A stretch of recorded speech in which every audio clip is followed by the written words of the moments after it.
Okay, तो आज का हमारा टॉपिक है टर्क।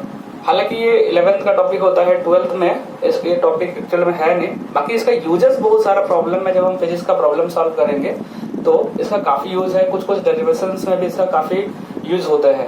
दैट्स व्हाई हमको इसको शॉर्ट में समझना रहेगा। तो पहले हम लोग ये टर्क का बारे में समझने से पहले इसको कुछ हम फोर्सेस के बारे में 5 मिनट डिस्कशन कर लेते हैं। यदि कोई भी बॉडी मान के चलो वो स्टेट ऑफ रेस्ट में मान लो पड़ा हुआ है, वो बॉडी मतलब स्टेशनरी है, वो रुका हुआ है बॉडी का। यदि इसका मैं स्टेट ऑफ रेस्ट को तोड़ना चाहता हूँ या उसको मैं मोशन में लाना चाहता हूँ, दैट उसको किया जा सकता है। ये पॉसिबल कब है? जब मेरे को बाहर से उस बॉडी के ऊपर में कुछ ना कुछ इफर्ट डालना पड़ेगा। दैट मीन्स बाहर से मेरे को कुछ ना कुछ उसके ऊपर फोर्स डालना पड़ेगा।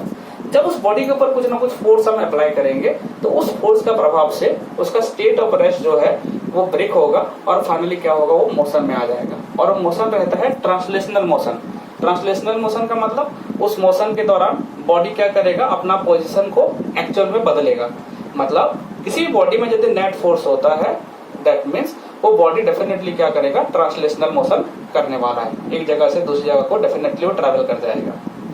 ओके, उसी प्रकार से एक और भी प्रकार का हमको मोशन देखने को मिलता है जिसमें एक्चुअल ट्रांसलेशन नहीं होता है। मतलब बॉडी एक जगह से दूसरी जगह को नहीं जाता है, बट अपने पोजीशन में रहते हुए एक डेफिनेट एक्सिस के चारों तरफ बॉडी क्या करता है, घूमता है, दैट इज रोटेट करता है।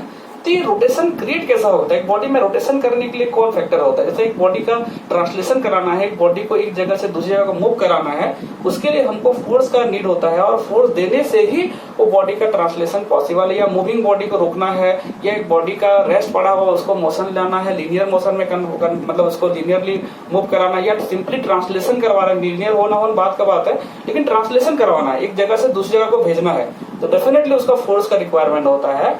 उसी प्रकार से एक बॉडी को अपना पॉइंट में रहते हुए यदि रोटेट कराना है, जैसे एग्जांपल लट्टू का ले लेते हैं।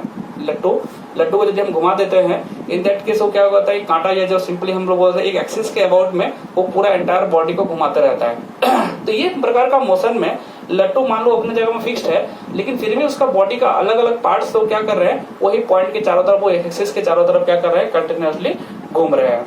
तो इस प्रकार का मोशन जो आ रहा है that is called rotational motion. अब मेरा सवाल है कि बॉडी में रोटेशन आया कैसा? रोटेशन लाने के लिए कौन फैक्टर होता है? क्या फोर्स होना जरूरी है? यदि मान लो उसके ऊपर नेट फोर्स कुछ होता तो डेफिनेटली ट्रांसलेशन वो करना जरूरी है, ट्रांसलेशन करना उसका जरूरी है। लेकिन यहाँ पे तो ट्रांसलेशन हो नहीं रहा है, बॉडी अपना जगह में ही रुका हुआ है, अपना बॉडी में ही रुका हुआ है, अपना पोजिशन में ही रुका हुआ है। लेकिन कोई तो है उसको जो कि कंटिन्यूअसली रोटेट करवा रहा है, और वही रोटेशन क्रिएट करने वाला जो फैक्टर होता है उसी को हम टर्क बोलने वाले हैं। टर्क को समझने से पहले, है ना, इसको एक और डेफिनेशन होता है टर्क के, हम बोलते हैं moment of force. Moment of force, torque is also called moment of force. इसका और भी अलग अलग नाम दिया जा सकता है, बट ये मोमेंट ऑफ फोर्स को समझने के लिए याद रखना, जब भी मोमेंट कहीं लगा देता है ना, तो समझ जाना उसके साथ में रेडियस वेक्टर ये मल्टीप्लाई होता है। सिंपली लेंथ एक मल्टीप्लाई होता है। कोई भी क्वांटिटी में यदि लेंथ मल्टीप्लाई हो रहा है तो समझ लेना कि वो डेफिनेटली क्या होने वाला, मोमेंट एक उसके आगे लगा सकते हैं। जैसा moment of momentum, moment of force, ऐसा करके बहुत सारे टर्म हम यूज करने वाले हैं। टर्क का जो सिंबल होता है वो सिंबल हम लोग इस तरह टाउ से डिनोट करते हैं उसको।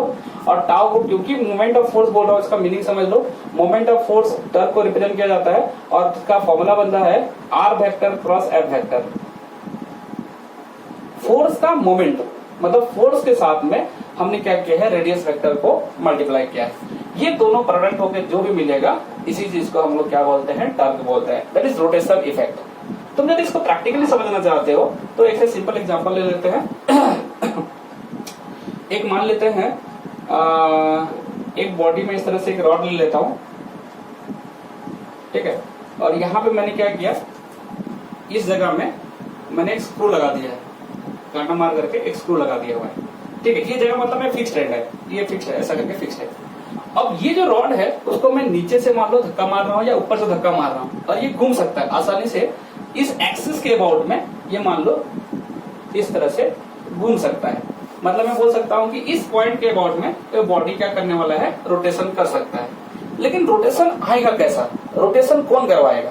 तो डेफिनेटली इसके लिए हमको एक फोर्स देना पड़ेगा। तुम समझ लो मोमेंट ऑफ फोर्स का अभी इसका प्रैक्टिकल मीनिंग समझ में आएगा। मतलब मैं बोल सकता हूँ इस जगह में बॉडी तो रेस्ट है, मतलब इस पोजीशन के अबाउट में बॉडी क्या कर सकता है, रोटेट कर सकता है। इस ये पोजीशन फिक्स्ड हो गया है। अब ये बॉडी का रिमेनिंग हिस्सा जो है वो मूव कर सकता है। उसके लिए हमने क्या किया, मान लो बाहर से फोर्स अप्लाई किया। एक आदमी ने मान लो इस तरह से 10 न्यूटन का फोर्स अप्लाई किया।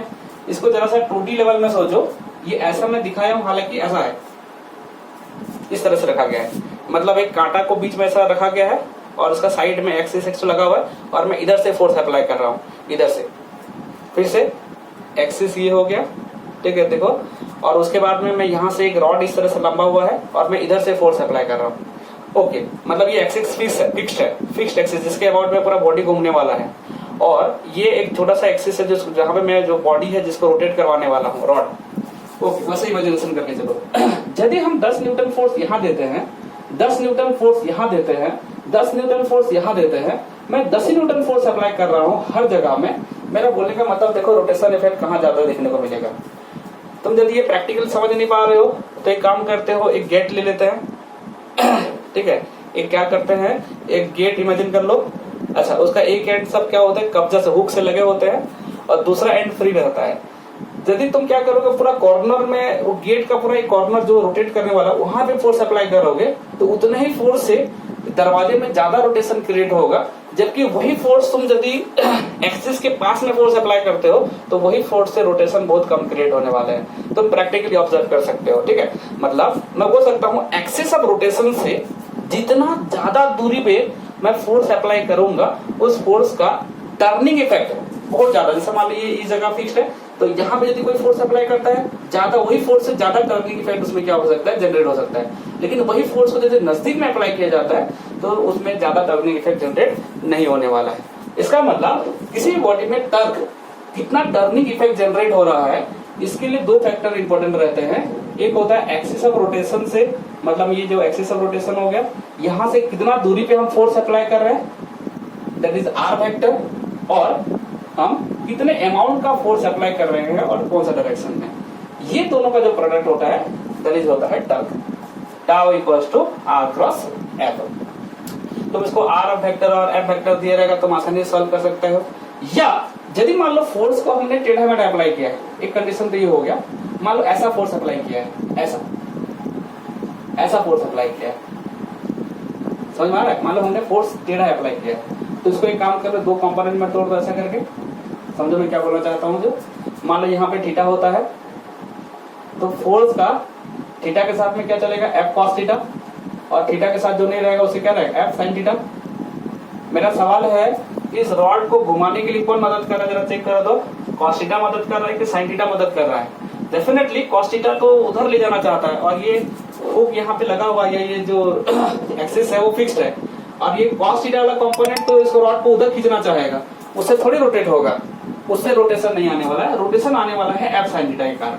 मतलब मैं बोल सकता हूँ R into F sine theta जो रहेगा वही क्या करने वाला है, इस बॉडी में टर्निंग इफेक्ट लाने वाला है। तो टाउ इक्वल्स टू कितना होगा तुम्हारा, आर क्रॉस एफ। इसको थोड़ी तोड़ देंगे तो आर एफ साइन थीटा, मतलब आर का वैल्यू एक्सिस ऑफ रोटेशन से इस पॉइंट का दूरी, और उसके बाद में फोर्स का वो कंपोनेंट जो कि परपेंडिकुलर रहेगा आर के साथ में। बस ये हमारा फॉर्मूला होगा टर्क का। एक फॉर्मूला ये हो गया, और टर्क का दूसरा फॉर्मूला हो गया टाउ इक्वल्स टू, याद रखना फोर्स जो अप्लाई कर रहे हैं, ठीक है, और इनटू परपेंडिकुलर डिस्टेंस। 2 मिनट इतना रहने दो, मैं दूसरा वीडियो में दूसरा बता रहा हूँ, ठीक है। एक टर्क ये हो गया।